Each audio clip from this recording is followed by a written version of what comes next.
Hey guys, this is ratios and scales. This chapter is a short one and fairly simple. A lot of the stuff has been covered from last year in terms of congruency, scale factors, and things like that. So it's kind of like just a bit of a revision recap.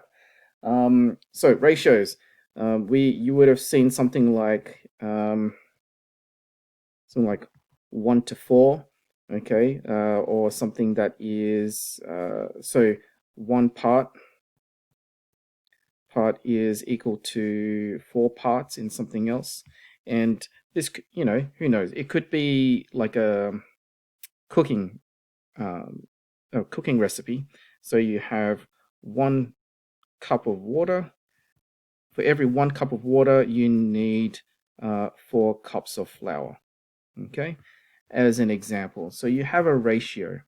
And then if you have a ratio that is, say, for example, 6 to 18, so 6 parts to something else, um, and the other part is 18. So what we can do is we can actually simplify it by dividing both sides by the highest common factor. So both 6 and 18 can be divided by 6. So 6 divided by 6 is 1, and 18 divided by 6 is 3. So if you simplify or shrink the ratio, it is the same as saying it's 1 to 3. Okay. So in terms of total parts, okay, so if we got 1 part in one section and 4 parts in the other, so 1 plus 4 means there's 5 total parts. Okay, and in this case here, we've got 6 on one side, we've got 18 on another side, so that means the total is 24 parts. And you could have a triple ratio, perhaps. Let's say you had something that's divided into 3 parts. So we got 3 sections, sorry. So you've got 3, we've got 12, and then let's say you've got 6, okay? And you'd want to find the highest common factor with all 3, and we can divide all 3 sections by 3. So 3 divided by 3 is 1, 12 divided by 3 is 4, and then 6 divided by 3 is 2, okay?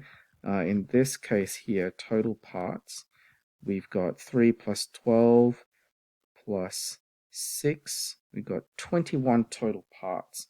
But if we simplify it, okay, we've got 1 to 4 to 2 as our ratio. Okay, now in terms of scale factors, okay, it's usually used to compare two objects, one's been either shrunk or maybe enlarged, and whether it's enlarged by a scale factor of 2. If it's enlarged by a scale factor of 2, it's twice the size. If it is a scale factor of 1 over 3, that means it's actually shrunk into a third. Okay, so I just want to get you guys to write down that the scale factor is there's a formula, but for something this simple, you don't really need a formula. You just need repetition, and it'll become second nature. So the image length over the object length. Okay, so we'll have a look at a couple examples, and we'll get through some things. Okay, so here's the first example. We've got a triangle here, Q, P, R. Actually, don't worry about these letters. Let's just go 4 and 6, and then obviously we have a bigger triangle, 10 and 20.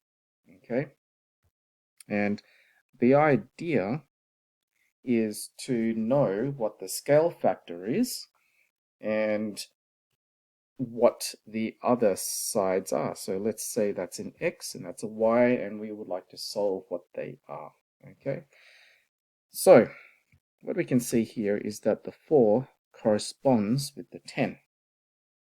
And what we need to do is, because this is the original, okay, so the object length is that one there, and the image length is this one here, okay.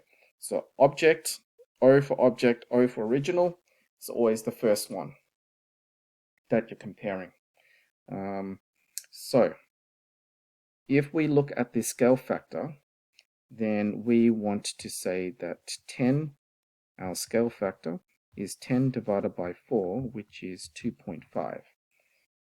This bigger triangle here is 2.5 times bigger than this triangle here, okay, in length. So what we need to do is apply that same scale factor to the other lengths. So 6 times 2.5 is going to equal to 15. Okay, so the length of y is 15. Now, we already know that this one's 20, and we're going backwards to find out what x is.